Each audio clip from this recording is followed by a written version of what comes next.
Assalamualaikum warahmatullahi wabarakatuh. Waalaikumsalam warahmatullahi wabarakatuh. Perkenalkan Pak, kami dari mahasiswa Universitas Muhammadiyah Jogja ingin mewawancarai Bapak. Yang pertama dari Mas Alwan. Ya, perkenalan. Oh ya. Perkenalkan, nama saya Alwan Hadis. Dan saya Divanda Salsabila Juna Santoso. Saya Indira Nursyah Putri. Saya Pawit Sakinah. Ini 5, yang satu lagi. Oh ya, satu Dan satu lagi nggak berangkat. Nggak berangkat. Iya. Dia yang nanti yang ngedit. Iya. Yang edit aja. Iya. Ya. Dari pertanyaan yang pertama, apa alasan Bapak memilih usaha waralaba Alfamart? Kalau untuk alasan, mungkin karena dulu pernah disewa Alfamart, dari melihat waktu itu ya, dari segi keuntungan saya pikir juga lumayan, kemudian juga sudah jalan ya, sasaran paling mudah untuk mulai usaha ya di model waralaba, karena itu sudah jadi. Ya, saya juga sempat beberapa kali usaha yang lain dan ya, gagal. Oh ya. Ya, jadi paling mudah, paling cepat, biaya tinggi, tapi biaya tinggi itu waralaba. Dan selanjutnya ke berapa penghasilan yang Bapak peroleh dari usaha Alfamart ini? Saya kira kalau itu angka itu menjadi rahasia kita ya, kita Iya. nggak bisa menyebutkan angka berapanya, Iya. tapi kebetulan di saya hitungannya kalau itu semuanya utang ya paling modal lah. Iya. Karena ada beberapa saya punya tempat juga tidak semuanya berhasil juga. Ya, waralaba itu juga sama dengan gambling juga. Jadi kalau juga di sini karena dari tempat dan kita mulai dari awal sebelum banyak mulai orang di waralaba ya sudah dikenal lebih dulu dengan tempat, artinya cukup lah ya.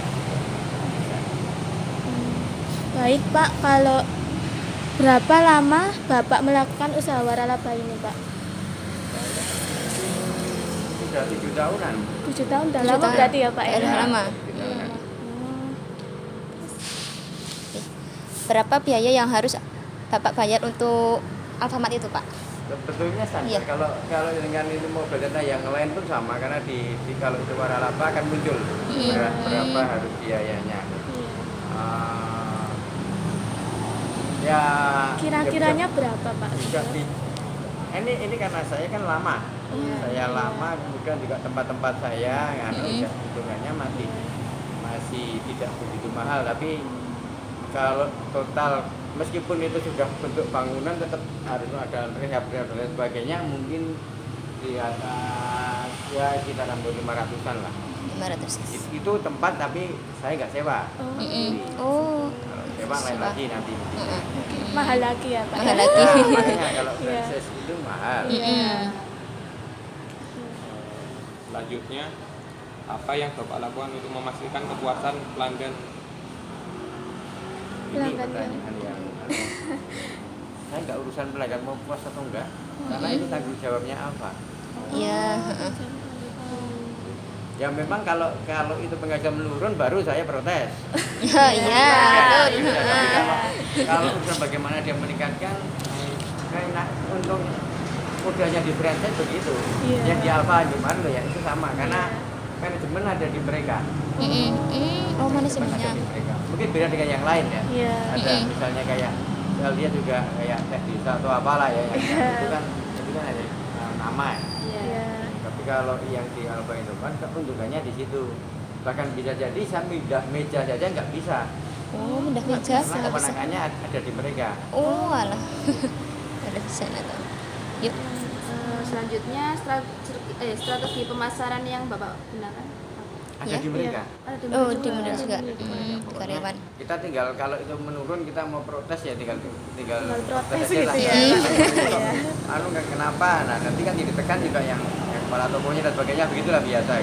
Iya. Ya. Lalu Pak, terus bagaimana cara Bapak menghadapi persaingan bisnis di Alfamart ini Pak? Hati-hati, Pak. Panas itu.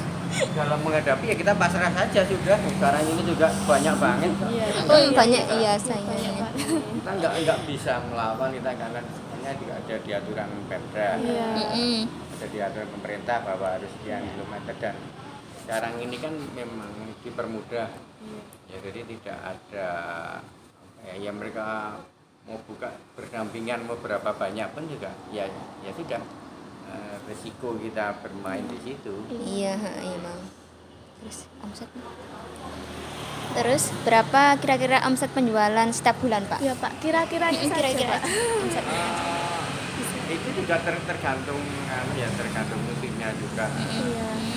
Dan nanti mungkin Tiap bulan ya Pak, tiap bulan beda. ya hanya bulan Iya. karena beda-beda. Ya sekitar bulan ini tiga yang mini paling kecil sih 300 kan. 300 juta sebulan. Sebulannya. Sebulannya. Iya. Yuk. Selanjutnya, bagaimana Bapak mengelola keuangan usaha waralaba? Enggak ngelola, tapi kan tadi keuntungannya kita di franchise secara Alfamart itu kita hanya dapat hitung-hitungan, kita dapat keuntungan bersih berapa ya sudah. Oh, gitu. Kirain ada. Enggak enaknya di situ, cuman ya jadi susahnya kita nggak bisa terlalu banyak campur tangan karena Iya. semuanya sudah ada diatur Iya. oleh mereka. Selanjutnya, apa yang memotivasi Bapak untuk berinvestasi di waralaba ini?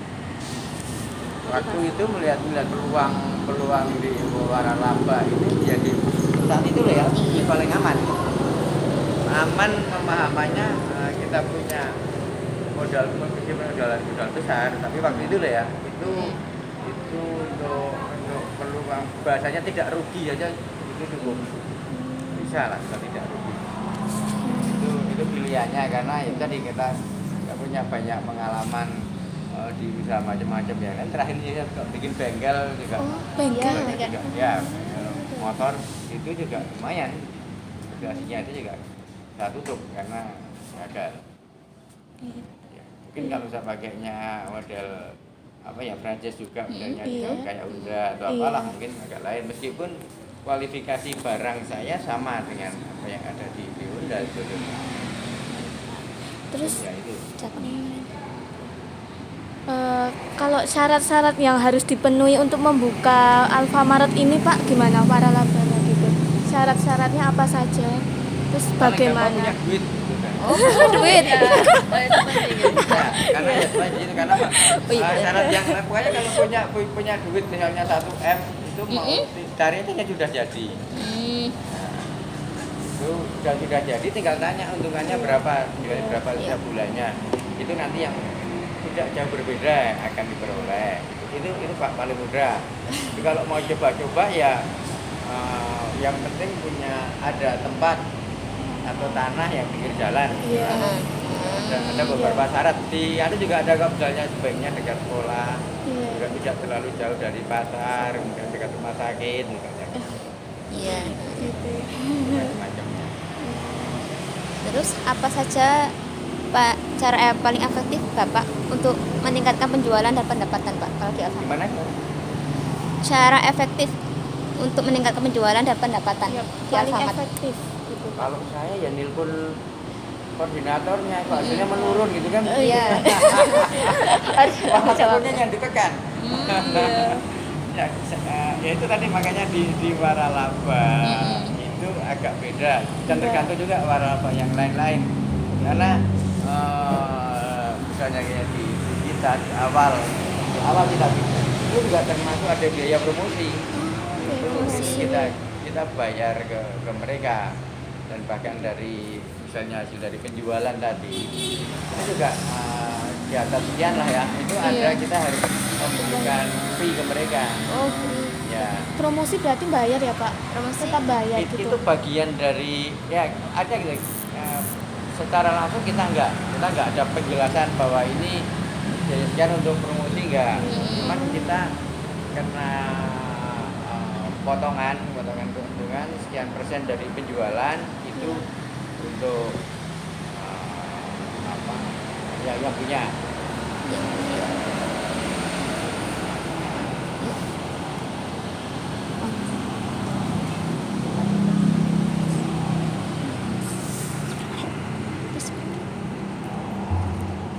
Terus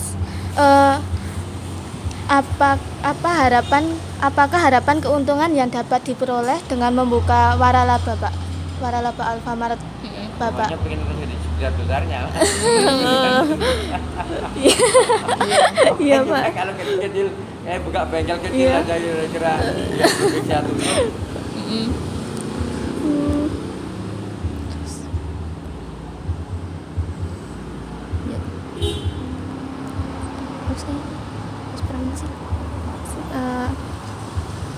Terus apa yang Bapak lakukan untuk memantau kinerja penjualannya, Pak?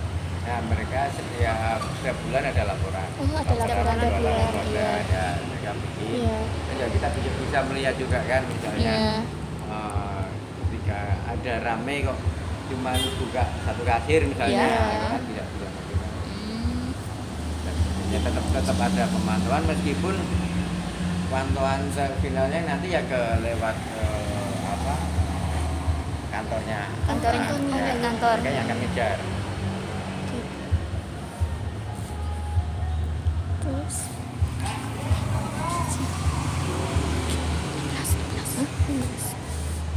Oh, bagus. Bagaimana Bapak menangani kritik pelanggan, Pak, ketika ada yang pelanggan nggak sesuai gitu?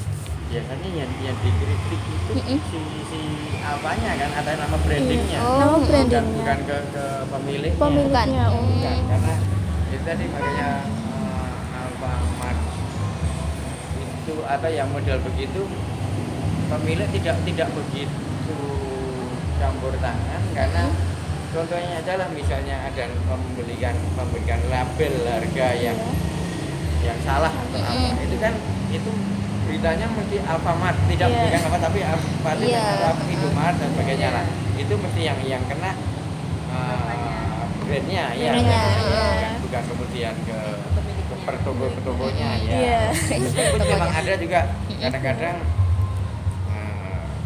ada yuk di beberapa kali ya kritik misalnya penulisannya kita beli satu Iya. ternyata munculnya diganti dua Dua, misalnya, gitu, ya. iya. Kadang ada yang Iya. anjuran atau ini malah saya pernah di toko waralaba yang gede ya itu ada faktor kesengajaan dia masang label harganya itu digeser Digeser. jadi ya di tempatnya jadi ketika atau pakai label harga ngakunya dia ketika salah di nota kadang beda.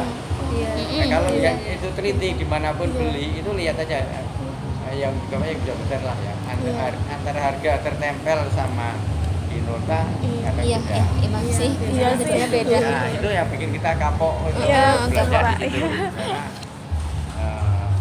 ya itu kadang-kadang oknumnya juga ya yang pegawainya karena dia ngejar omset. Iya. Ya. Tuh. Terus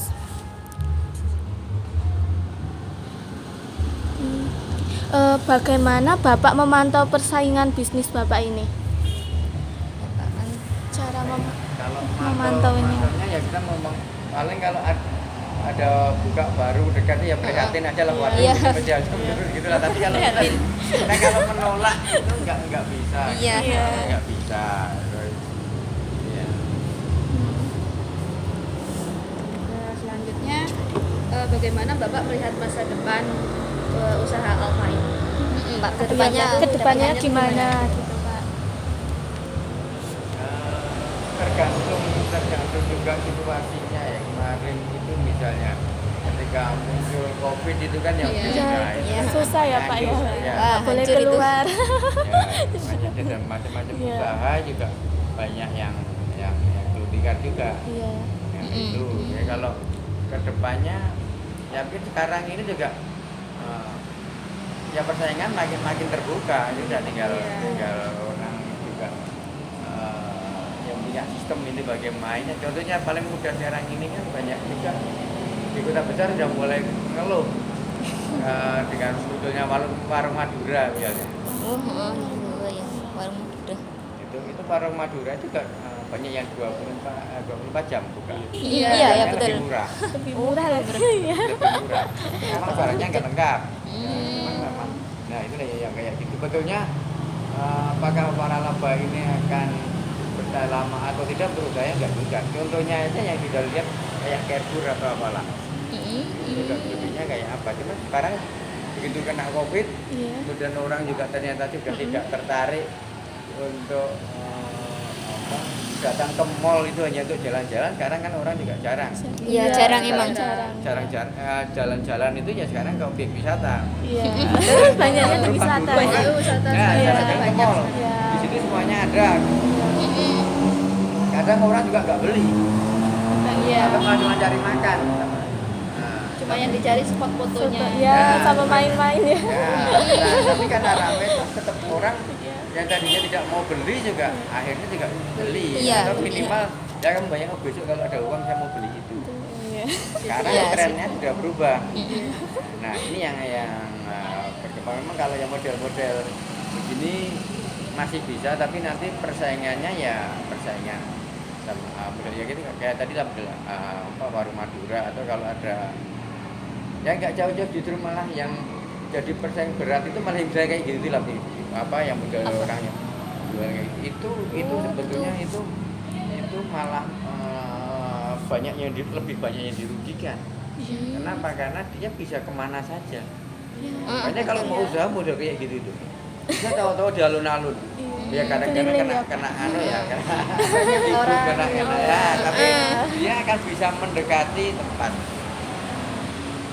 Yang model-model kayak gitu itu kan jangan salah, malah ininya gede. Gede. Paling gampang tukang sayur itu kan. Itu kan justru karena mereka tahu untungnya gede kan sampai banyak banget. Betul. Satu kampung cukup satu tukang sayur. Iya. Itu mesti dia juga cepat kaya, jadi orang juga tahu kan. Sekarang ini yang paling mudah lah mendekat ke konsumen. Nah.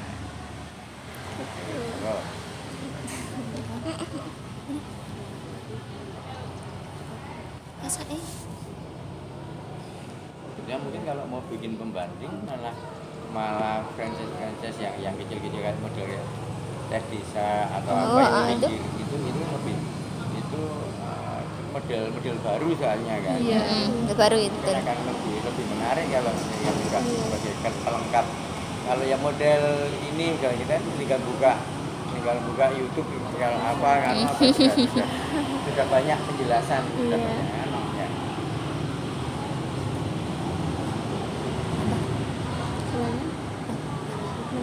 Wes. Udah.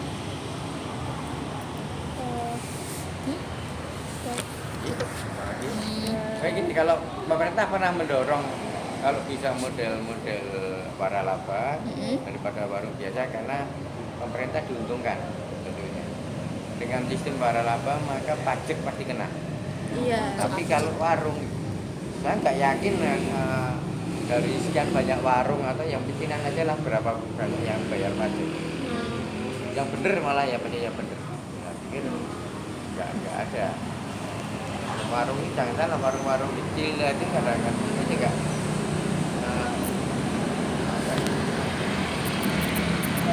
memang kalau di warung itu sebetulnya malah lebih mudah dihitung, karena keuntungan dia itu paling nggak minimal 10-15%. Coba dia jual sendiri, dia fasilitasnya dia lampu apa, ini bayar biaya untuk listrik misalnya, saya cukup besar. Listrik itu sebulannya hampir 10 juta. Mahal banget. Iya. Makanya kalau sebetulnya kalau mau buka brand warung Madura itu memang lebih menguntungkan dan dia bisa murah. Iya. Karena biaya operasionalnya rendah. Kecil, iya. Di saya biaya operasionalnya tinggi banget. Iya, betul. Jadi berkembang. Iya. Baik Pak, cukup sekian dari kami. Bila ada kata maaf yang salah, mohon Maaf ya Pak. Iya. Apapun ya. Bila itu ya. Wassalamualaikum warahmatullahi wabarakatuh. Maaf Pak, boleh izin minta foto buat Iya, Pak. dokumentasi? Nah. Oh.